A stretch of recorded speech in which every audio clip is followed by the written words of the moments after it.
an old student of mine was having a mental challenge, severely mentally beating himself up for not booking work, and he asked to speak to me one time after class.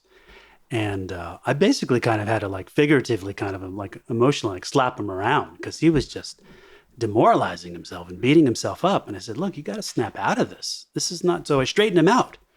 And I think within a month he booked a lead on a Netflix series. Wow. Was it like Marlon Brando in The Godfather where the guy comes crying to the Godfather? He's like, be a man. Yeah. You can act like a man. Yeah. Yeah, what should I do? What can I do? What can I do? Yeah. By the way, I rewatched that movie recently. Yeah. Just to watch, especially, I mean, Brando, obviously. Yeah. And Duval, all those guys. But it was so, I guess, watching Pacino, really, just to watch him go from, was it Mike's the name in the movie? His name's Mike. Michael Corleone. Yeah, Michael Corleone.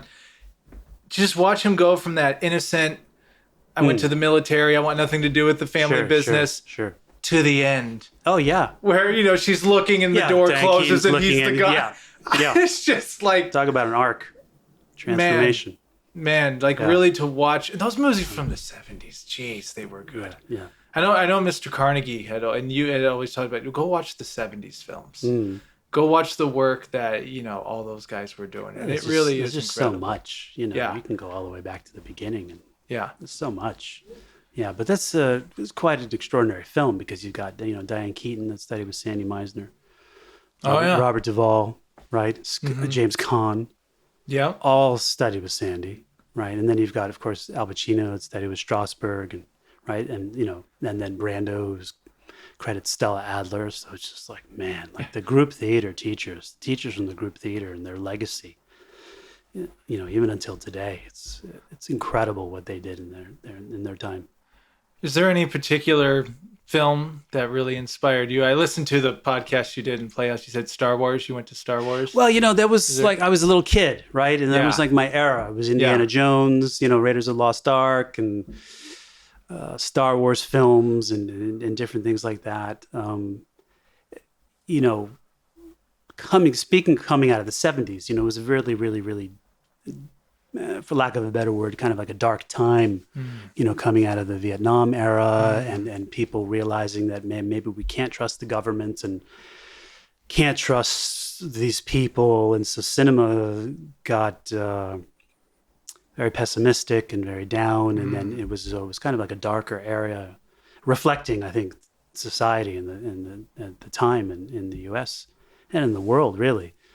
And then Star Wars was like this beam of light that just came out of nowhere and just turned Hollywood around. I have this poster. It was for the special edition of the Star Wars trilogy, and it said 3 reasons why they build movie theaters. It says in the bottom in the poster, 3 reasons why they build movie theaters. And it was like, that was really the beginning of the summer blockbuster. Totally changed Hollywood, Star Wars. And it was, I think people were excited to root for someone again. And it's kind of had that clear delineation between the heroes and the bad guys, and right. And instead of it kind of just being all smeared together and you don't know who to trust and all this kind of stuff, it was a movie that kind of just revitalized and rekindled people's experience with going to the theater and cheering out loud. And I remember just, people hooting and hollering and whistling, and, it was just quite extraordinary as a little kid to experience that. And then, of course, the films from Steven Spielberg and growing up on E.T. and all these other things. And it was just very magical, very, very magical, inspirational time for me. And I think really laid the foundation of just being in awe of, going to the theater and escaping and being transported to these places, that you couldn't even conceive of. It was super, super cool.